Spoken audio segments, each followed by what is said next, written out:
तुम आए तो आया मुझे याद, गली में आज चांद निकला। जाने कितने दिनों के बाद गली में आज चांद निकला। जाने कितने दिनों के बाद गली में आज चांद निकला। गली में आज चांद निकला। गली में आज चांद निकला। तुम आए तो आया मुझे याद, गली में आज चांद निकला। जाने कितने दिनों के बाद गली में आज चांद निकला। जाने कितने दिनों के बाद गली में आज चांद निकला। गली में आज चांद निकला। गली में आज चांद निकला। तुम आए तो आया मुझे याद, गली में आज चांद निकला।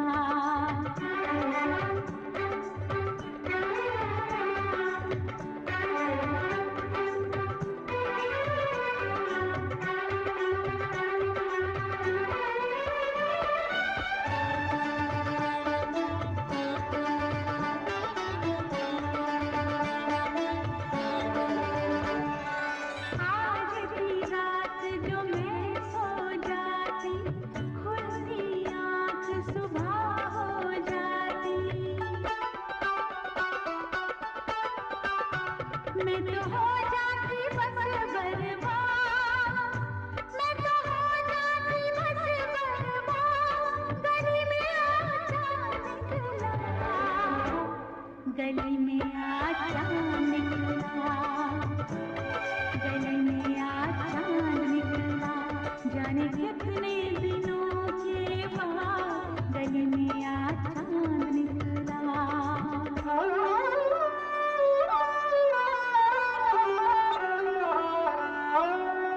मैंने तुमको आते देखा, अपनी जान को जाते देखा। जाने फिर क्या हुआ नैया, जाने फिर क्या हुआ नैया। गली में आज चांद निकला। गली में आज चांद निकला। गली में आज चांद निकला। जाने कितने दिनों के बाद गली में आज चांद निकला।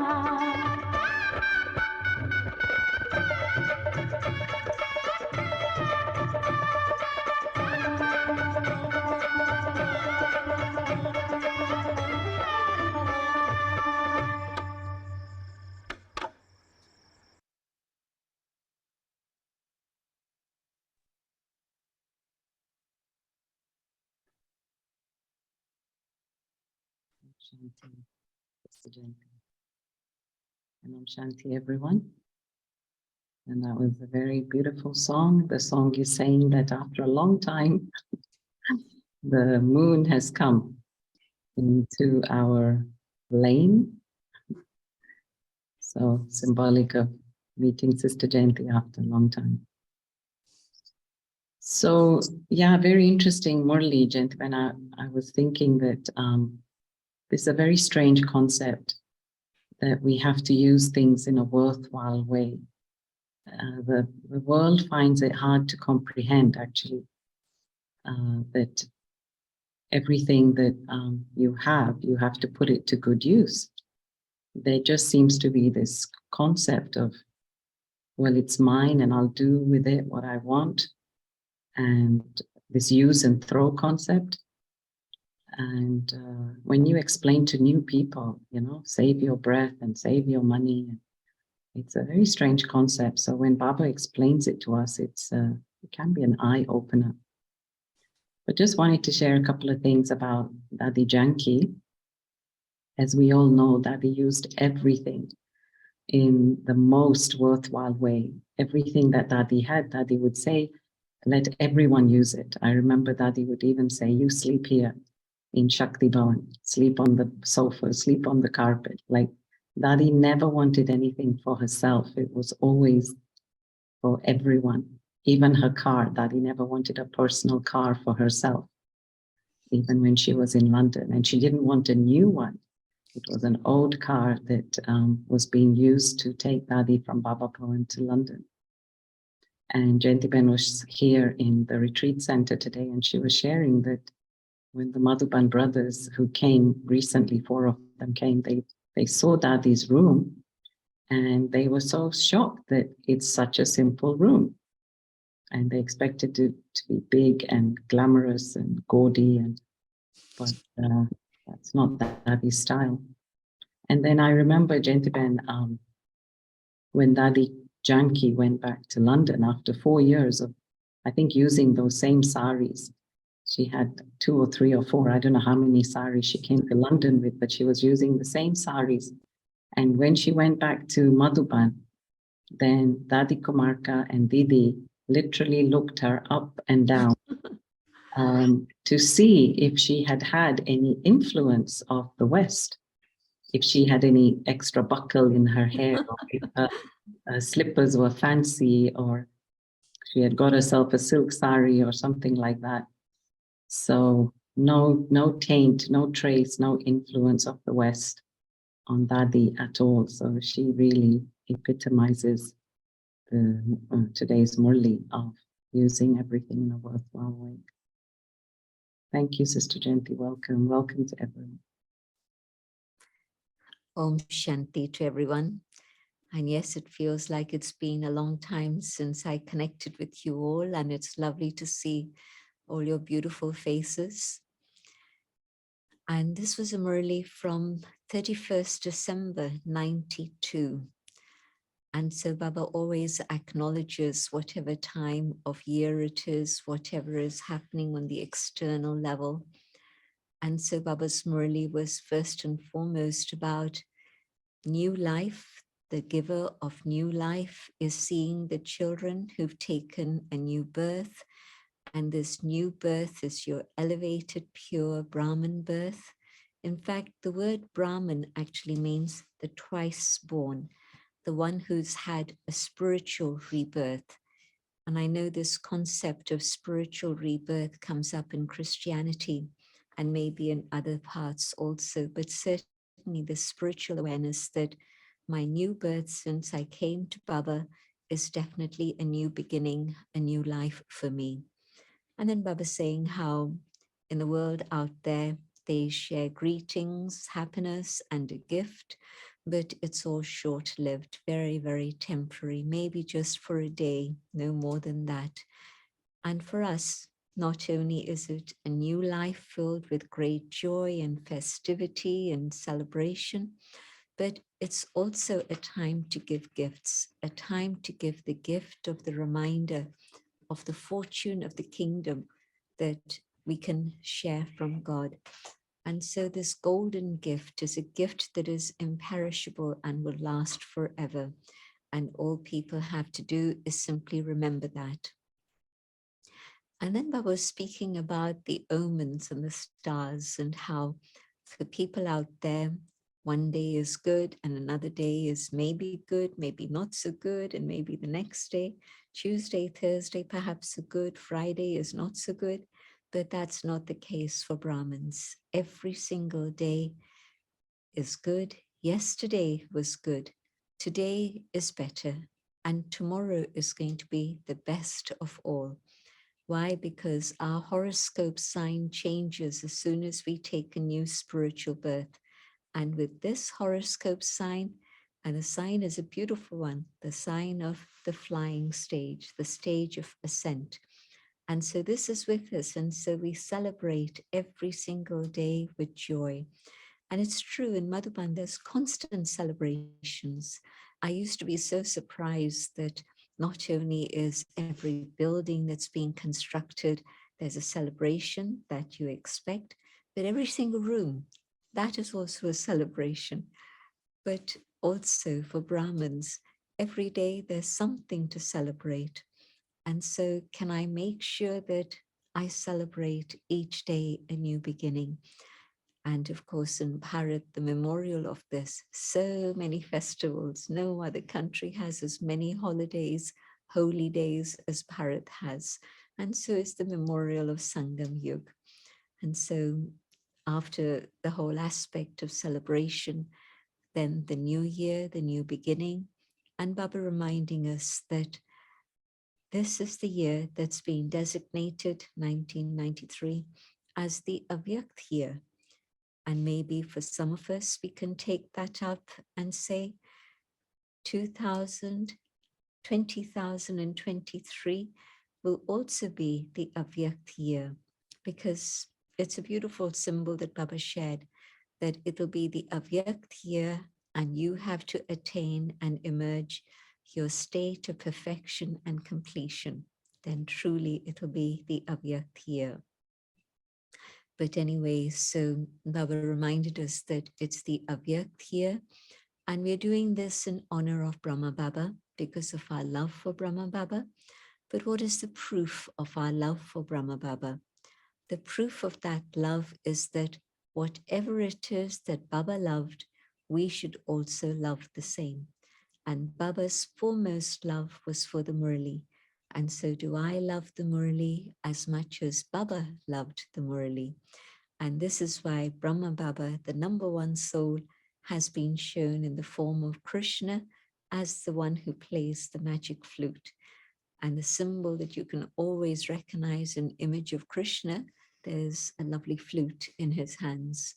And so the memorial from last Kalpa, and of course the reality today of how Brahma Baba loved the Murli and he became the flute actually. Shiv Baba used him to play that music. So a lovely relationship of the player of the flute, the incorporeal, and the instrument, the corporeal one. And so I'll share a little bhakti story here that I remember.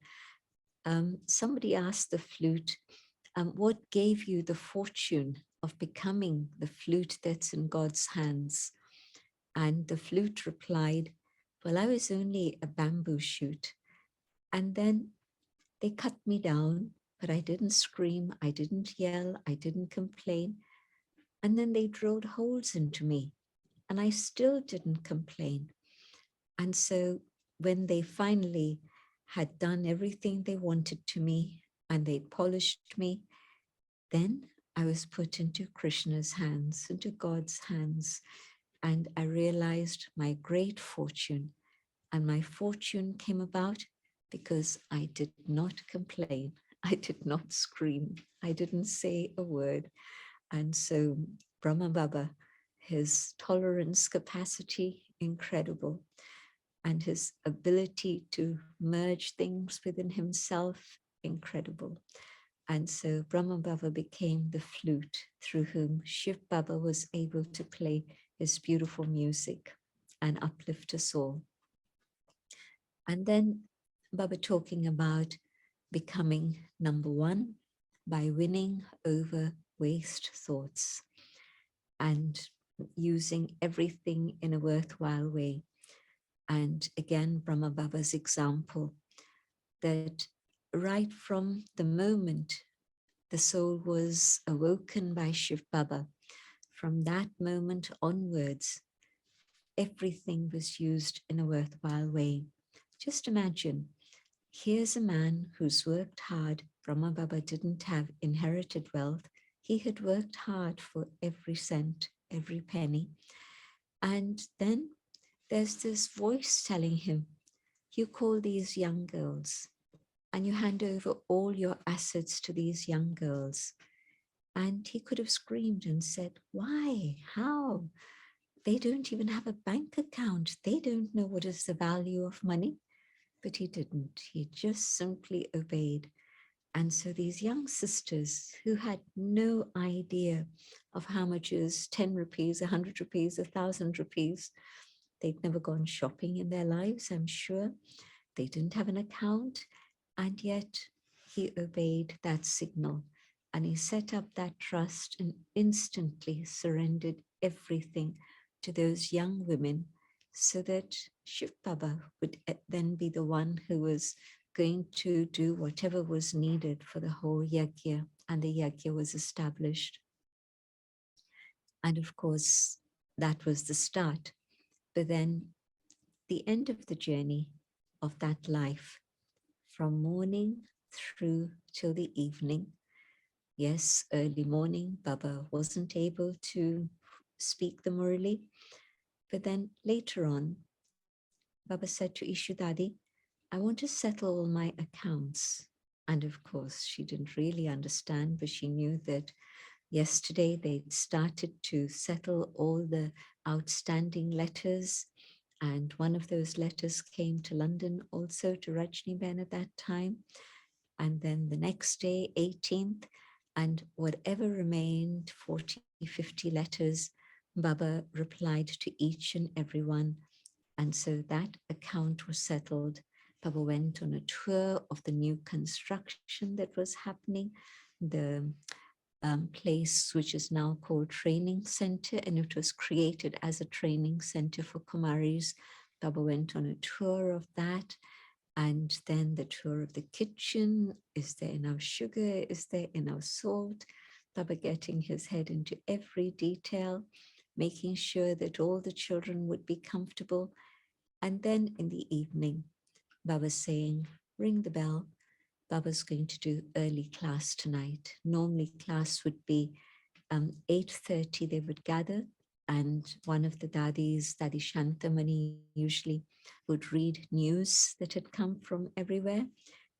Evening class was sharing of news of service and whatever else was happening in, at that time, 400 centers around Bharat. So that was still a good amount of news. And then Baba would usually come 9 o'clock. But this time Baba said, ring the bell for early dinner, and Baba will meet everyone at 8. Baba's missed the Murli this morning, and the children are going to be wondering what happened. Is Baba not well? And so Baba wants to reassure everyone. And so Baba came and spoke the Murli, and I won't go into the detail of that Murli, but powerful and beautiful. But the interesting thing, no sound of any coughing, because normally when Baba would cough, then you'd hear the click of the pause button, and Baba would have a sip of water from the silver glass that was placed by his side, and then would continue and clear his throat, and you could hear all of that. And this time, there's no break, no pause, smooth, smooth, smooth. So Baba had finally bid farewell to his long-term friend, his cough. Baba called the cough my friend. And so that one Murli is one in which there's no cough.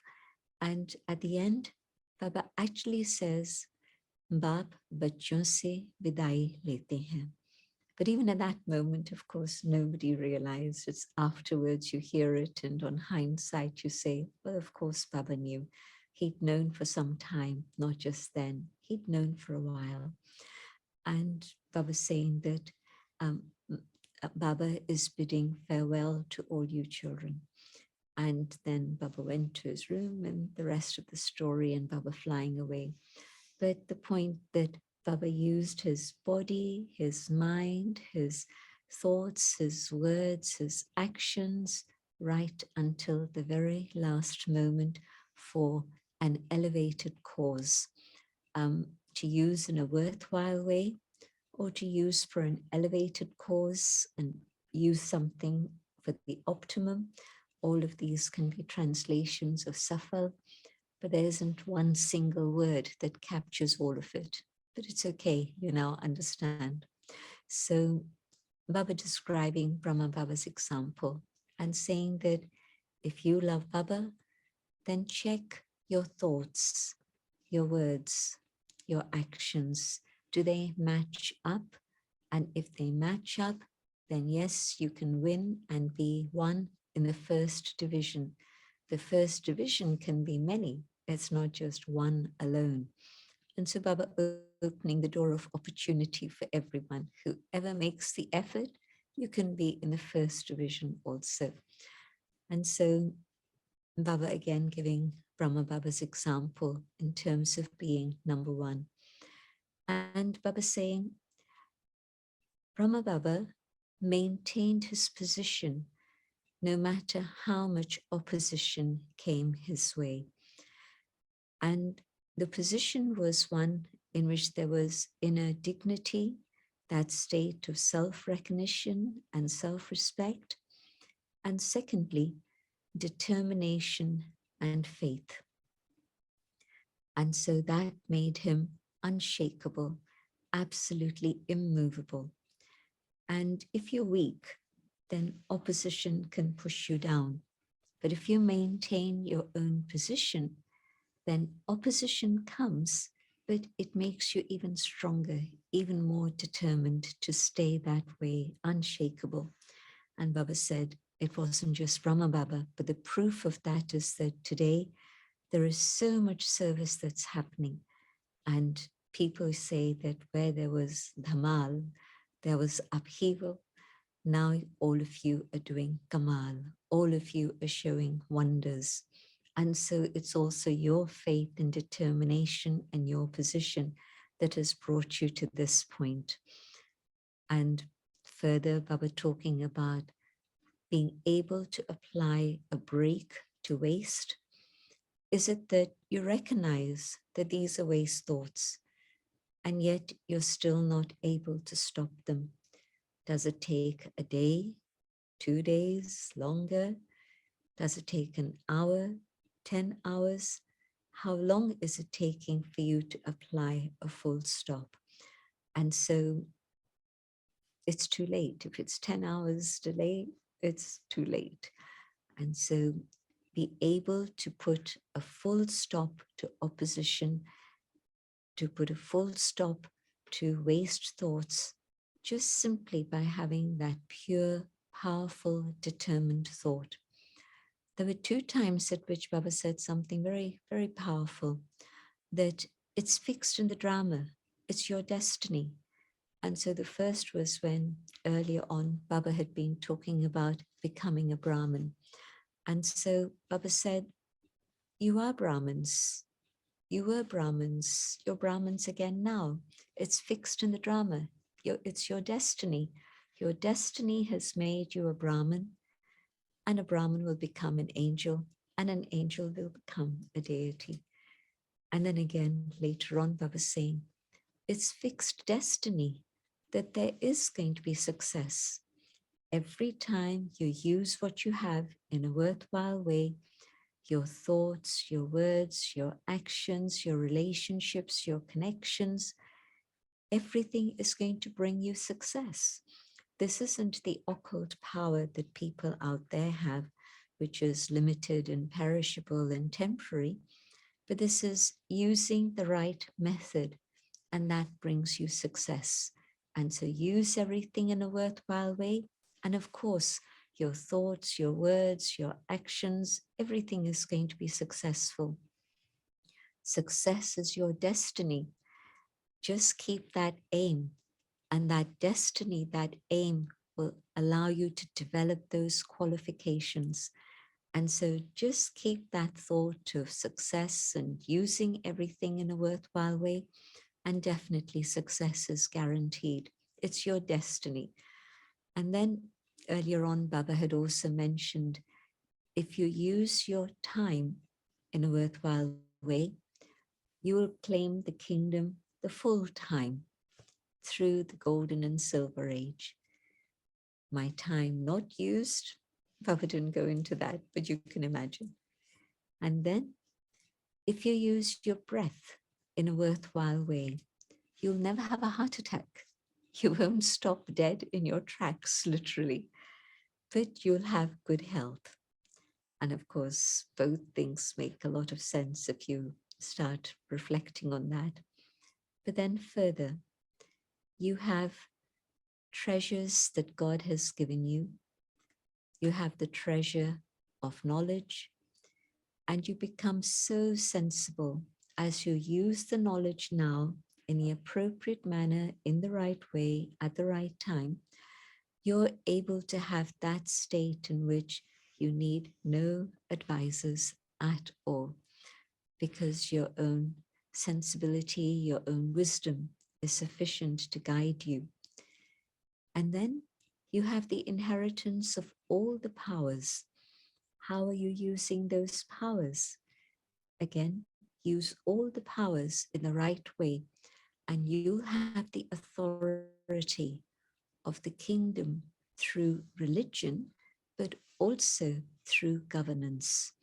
And so you'll have both authorities, the kingdom of governance, but also that of religion. Religion is might. And so Baba said, churn this further and see how it all works out. Your virtues as you fill yourself with those and take all those treasures now, even right until the final time, they'll worship your non-living images, knowing that they're the embodiment, the deities are the embodiment of all virtues. And so Baba took us through it step by step by step, how to use everything in a worthwhile way. And I'm tempted to add another Dadi Janki story. In her 80s and 90s, Dadi was traveling till 104. In January, she finished her travels, and then March, she flew away. But through her time, especially during the 80s and 90s, when she was still doing a lot of service abroad, many people used to say to her, Dadi, where do you get this energy from? What gave you this energy? And she would say, I've never wasted my time, my thoughts, my money, my energy. I have always used these in a worthwhile way, and so I'm blessed. And this is why I'm able to do the things I do now, which is a reality. We all saw Dadi, and we saw the energy with which she did everything and the abundance that she generated everywhere, because she didn't waste anything. She was the first sister in the Yagya in the days of Karachi to wear a sari that was patched. And one of the sisters went to Baba and said, Baba, she's wearing a sari that's patched. And Baba said, it's good. You can all wear a sari with 108 patches. It'll be even better. And so the other sister thought it's not royal to wear a sari with patches. Baba said, it's absolutely right. And so use everything in a worthwhile way.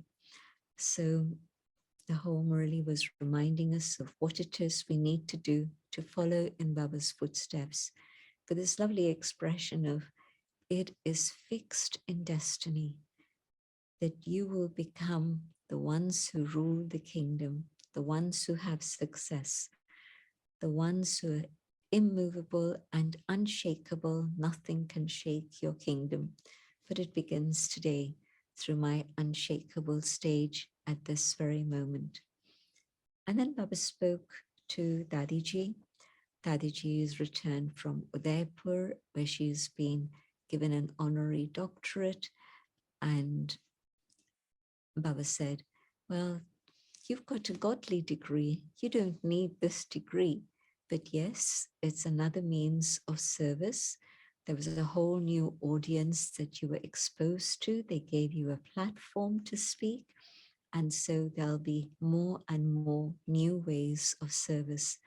At the moment, all of you are creating platforms for others and inviting them to your platform.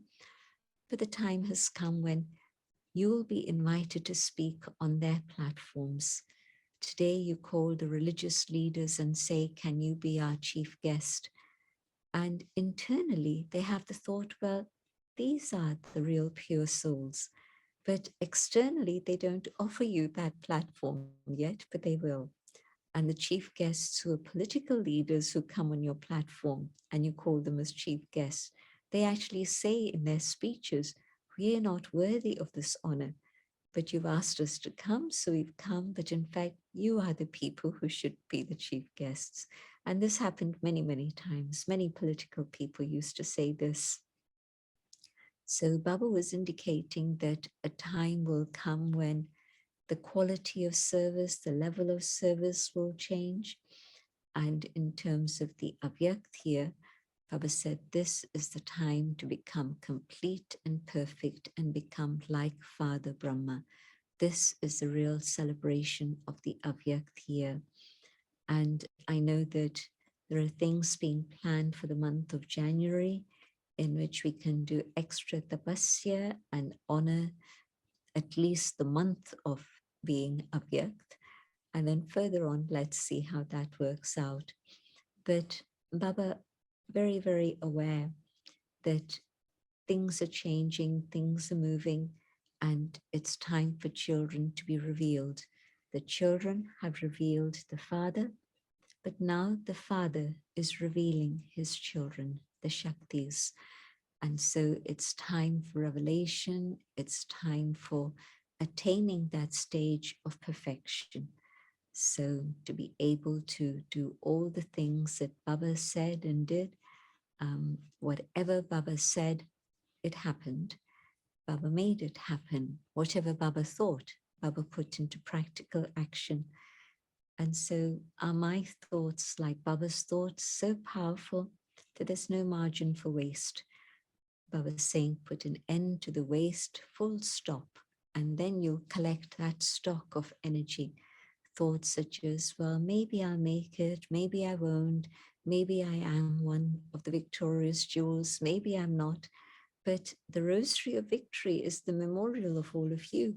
You've had victory in the past. And so just stop all waste, chinta, worry, and know that destiny is fixed. Have faith in that. So I love this expression, destiny is fixed. And so the guarantee, absolute guarantee. So powerful Murali, inspiration Murali, and much homework to be done. Thank you, gentlemen. I think you have a really good recorder up here. There's actually a whole passage on darkness that Baba spoke. Don't think about all the darkness. I got angry, I did this, I did that and the other. But use the light and think about the positive things and send away the darkness forever. That's also an important lesson for all of us. Yes, and about faith and intoxication. Yes, Jaya. Yes, Jaya. Yeah, so we've been having discussions here. So I'll start with this little controversial question. So Baba says that Brahmins should be the most happiest, but they're not. And so the other side of the debate was, well, they're wounded, they're being healed, they've fallen, hunchbacked, as Baba says. So the question really is, Baba's wanting us, but is it really possible, Jentiben, when we are in this period of transition and settlement? And what is your understanding of a happy Brahmin? I won't give you anybody else's example, but I know for myself that if I let myself think about, oh, this happened, why did it happen, it shouldn't have happened, then I know that the happiness evaporates. And yet, if I think about gratitude and fortune and blessings and how much Baba has given, then the happiness rises. And so what is it that I'm focusing on? You know, where my attention goes, energy flows, that story. Well, it's true. What is it that I'm focusing on? Am I focusing on little things, or am I focusing on the big picture? Today, somebody whose husband is very dear to her, and he's also a Brahmin, and he's suddenly faced with a life and death situation that they couldn't have imagined a few months earlier. And she said to me, it's just made me realize I have to keep looking at the bigger picture and not think, well, the nurse should have done this, why didn't she do this, and so on and so on. And so it happens to everybody, not just Brahmins, that you start looking at the minute things that are not as I would want them to be. or even sometimes bigger things that I don't like the way things are. But let me put it in a bigger context. It's Sangam Yug. It's time to go home. It's time to take all the treasures that God is giving me. I didn't know God before. I know God today. And so if I keep my thoughts on the right track and I allow Baba to lift me up, then the problems are down here. The problems don't go away. But the problems are here and I'm able to be up here. And I'm sure everybody has had this experience, except that then we get impacted by all these things going on here. And something that they say in India, Do din hovat na ek saman. No 2 days are alike. If today's been tough, it's okay.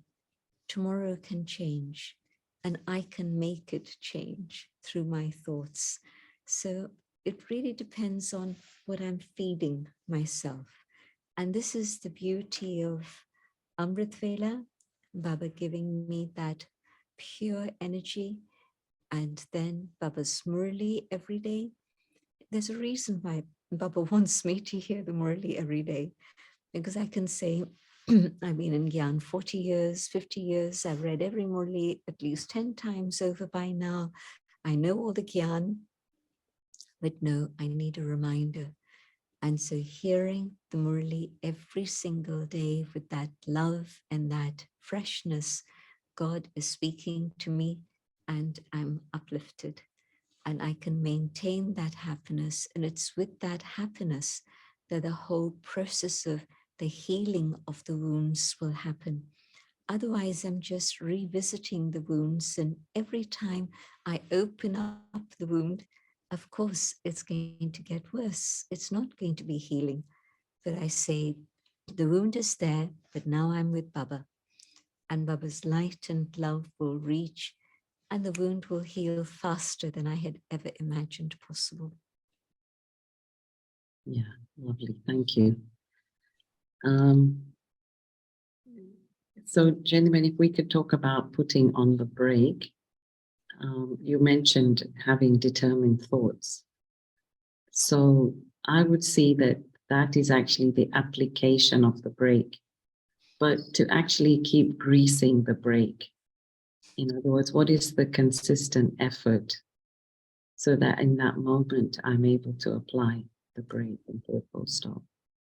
Faith that Baba and Rama are benevolent. And so to put the full stop, you're right, the application is one thing, but the break itself is the faith that God is benevolent, Rama is benevolent. I don't think we ever shake in that faith that God is benevolent. Shiva, the word itself means the benefactor. And of course, we love Baba and we've had experiences of how things seem difficult, challenging, awful, and Baba turns it around. But drama, we forget that drama is also benevolent. I see how it's so easy to slip off the rails of drama. Why? Because I'm just in the present.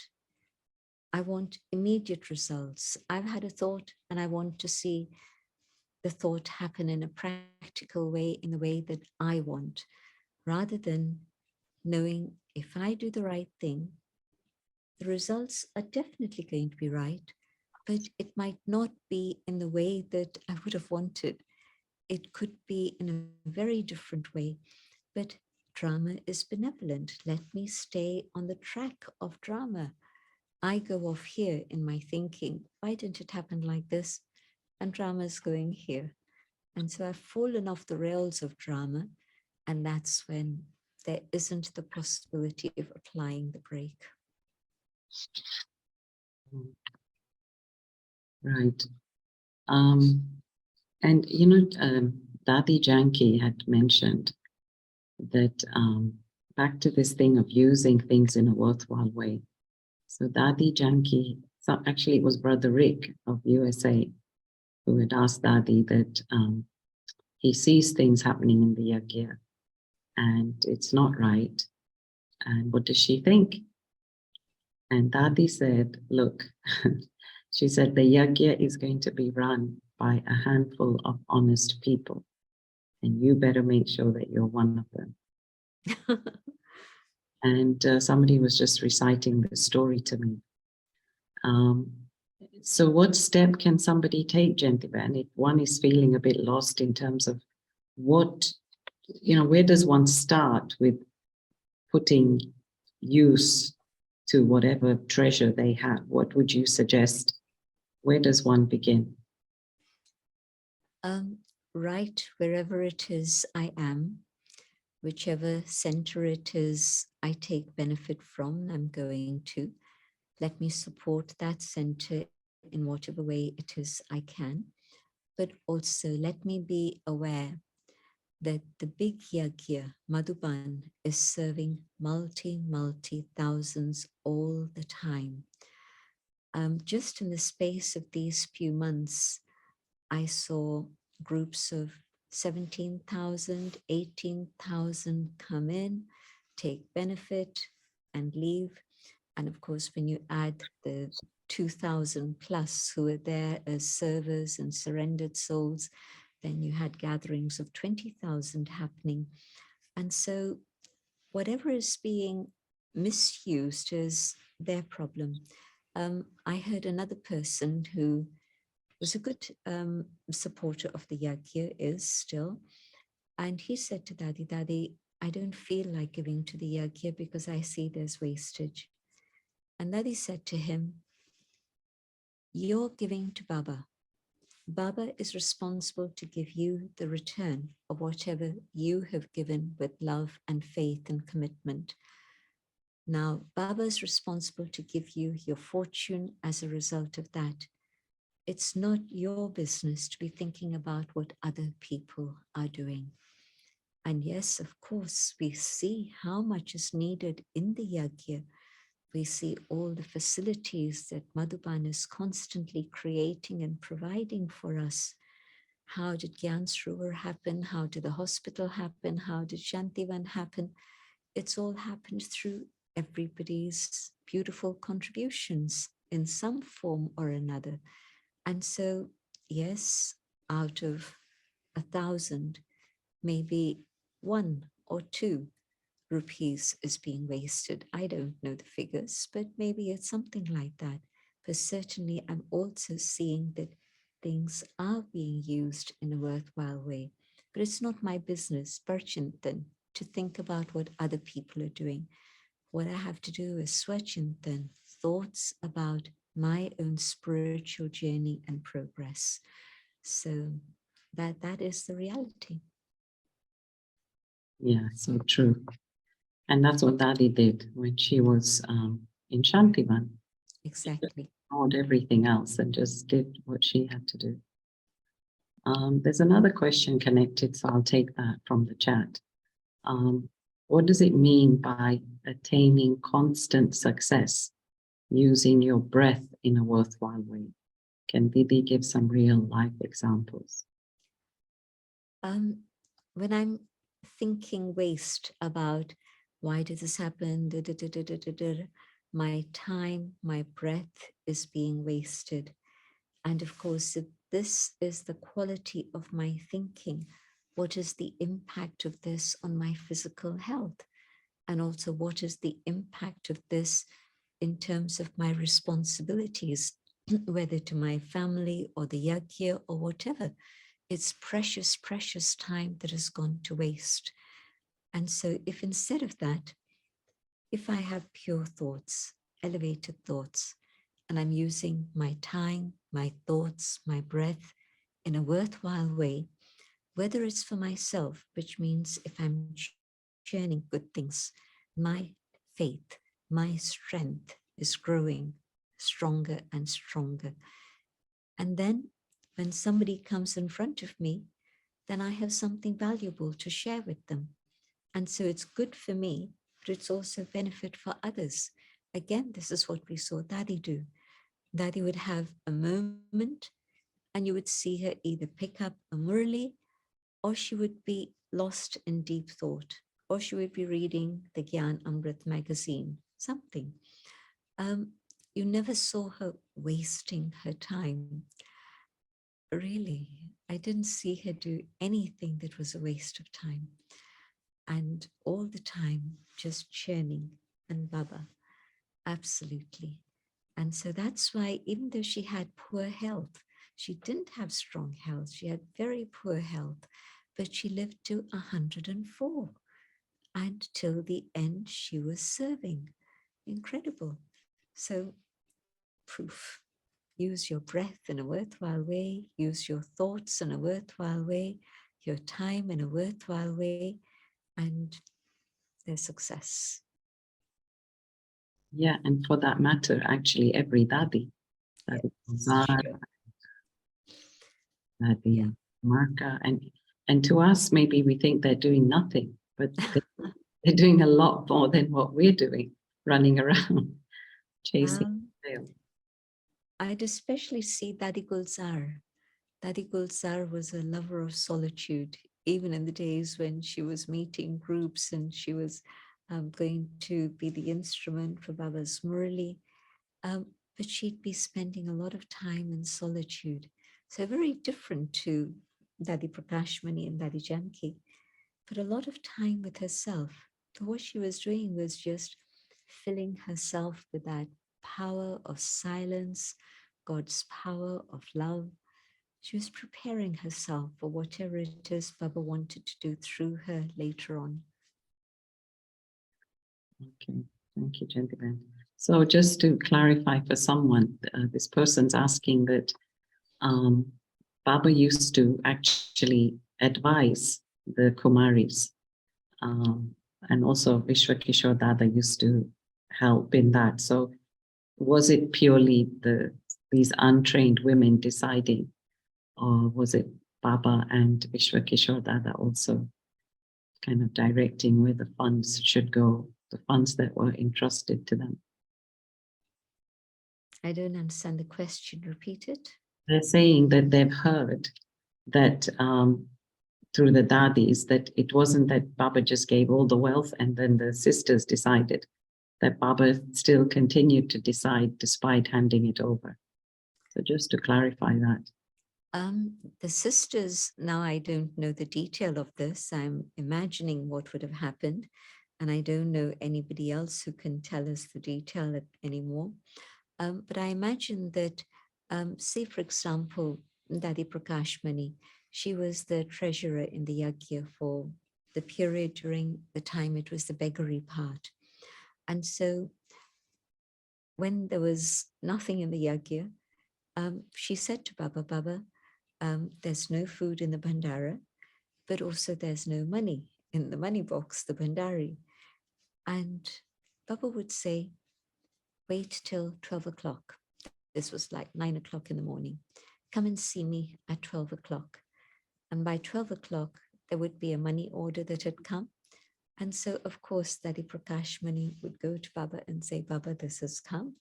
And then, yes, Baba would say, okay, now when the sister from the kitchen comes, she can go buy the dal and rice, organize that. And so it would be in this way. It would be collaborative. It wouldn't be that Baba would suddenly from up above give a direction and say, do this, do that, do the other. When Shiv Baba gave the instruction to move from Karachi to India, can you imagine the transportation costs at that time? There was the hire of a ship, the hire of a whole train, and everybody moved together. And then from Abu Road going up the mountain, it was quite a journey. Shiv Baba gave the direction to Brahma Baba, and then Brahma Baba must have spoken to Vishwakishore to say, can you please make the arrangements? This is guidance from Shiv Baba. And then once the arrangements were in place, because even for one individual to get permission to travel out from one country to the other, be received by the other country, well, it wasn't such an easy thing, but the journey happened so smoothly. And so Shiv Baba speaking to Brahma Baba speaking to Vishwakishore Dada, and they would have, Baba and Vishwakishore Dada would have sat with the sisters and said, this is the plan. So I don't think the sisters ran around and made the journey to the Karachi government offices. Can we get permission to go to India and all of these things? So it was collaborative.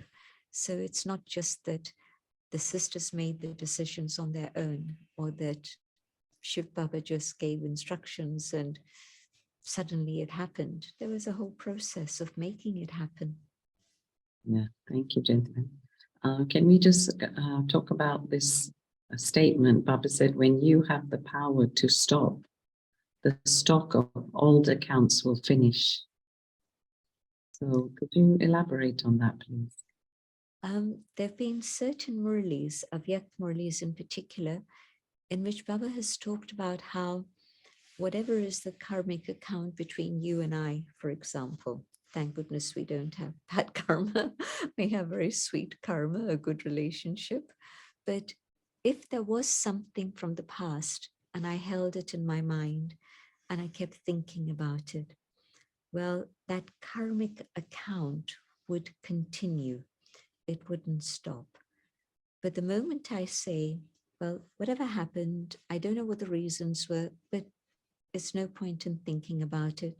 I'm not going to think about it anymore. Full stop. From that moment on, the karmic account starts to finish. And so this is a very simple connection I'm talking about. Sometimes it's much more complex, but I have to stop thinking about the past and stop thinking waste thoughts about whatever is happening today. Then my karmic account will finish.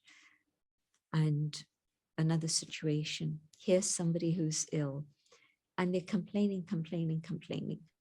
And whatever's coming out of their mouth first must have been going through their head. And if they were to stop, and instead of thinking of complaints, just think about gratitude. I'm fortunate that these are the people with me. They're caring for me. They're looking after me. They're busy, but yet they're taking care of me. And from that moment on, the darkness is gone. The waste thoughts have finished, and I've entered the light. And the light is clearing my account of the past. Yeah, it's a bit like the saying, the only weapon is love. Okay, a few other general knowledge questions, gentlemen. What is your opinion about donating organs of the body after death? It's not just a general question, it's a controversial question. And until about a couple of years ago, I always thought that it was good. But then I heard quite a bit of information about what's going on in hospitals, not just in the developing world. In the developing world, I know organs are being sold. And so in what condition is the patient still there to get the organs fresh? It's quite a story. But even in the developed world, what is it that they're classifying as death? It's a very subtle point. Now, brain dead, flat line on the graph.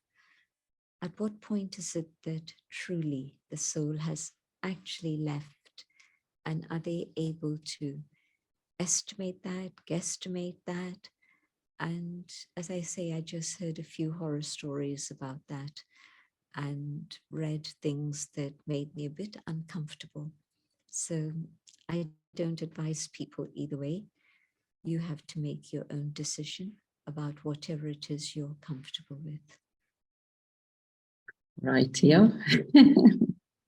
Okay, here's another, well, I don't know if it's controversial or whether it's debatable.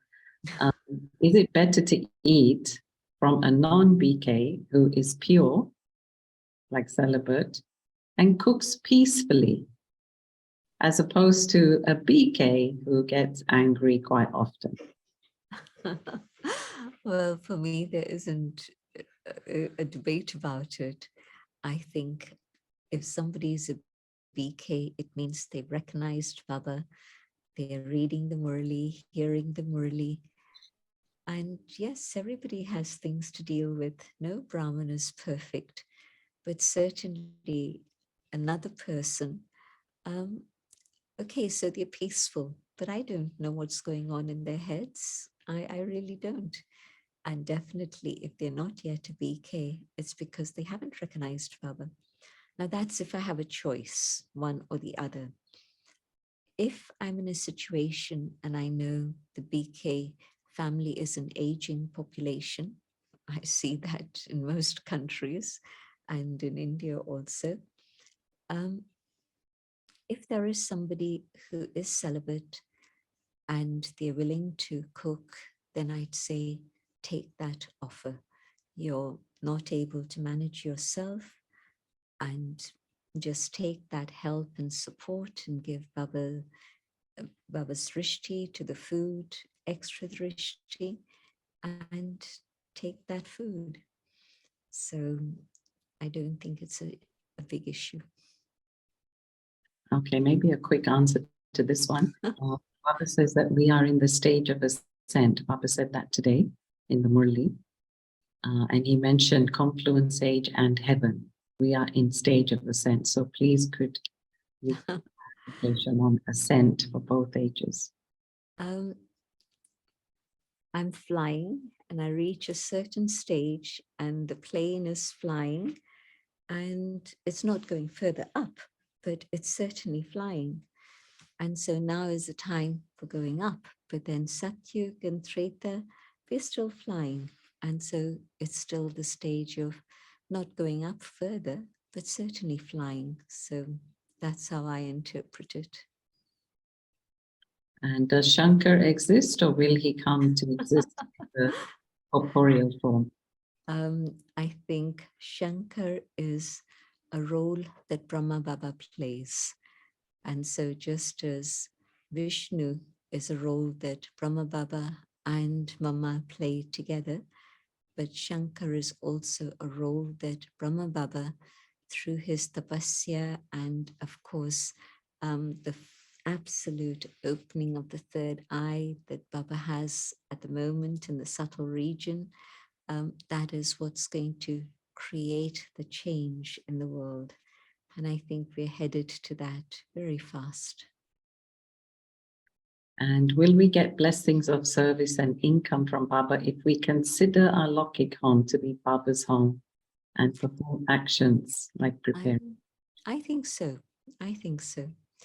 I think if I really treat my Lokik home as a place of service and do service in Baba's remembrance of my Lokik family and whatever it is I can do there, it's good karma. Okay, and then last question. What is power of Om Shanti? Is it power of expansion or the power to go into the essence? Beautiful question. And I think it's both, and it can be both, because infinitesimal is tiny and infinite can also be vast and tiny. So Om is Om Shanti, full stop, but Om is a big, generous heart in which the vibrations are spreading across the world. Right, so that brings us to the end. Thank you, Jayantibén. And thank you everyone for joining, and we will keep you posted of future revisions, right, Jayantibén? Yes, hopefully Mondays. Yeah. Thank you so much. Let's have a nice. Thank you for the questions to everyone, and thank you to Arunaben.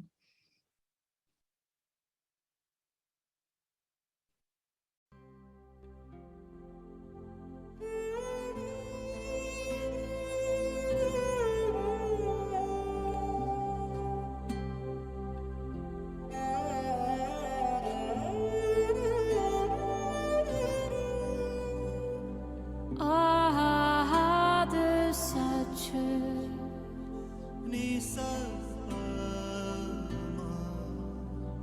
जुगाद सच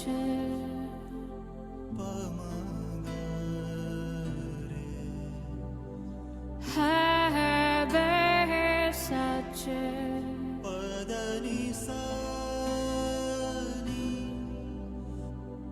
नानक होसी वे सच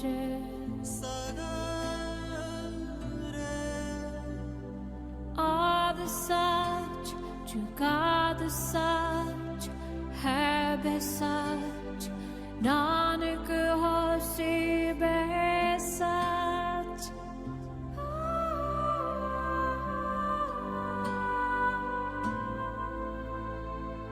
आद सच जुगाद सच है वे सच नानक होसी वे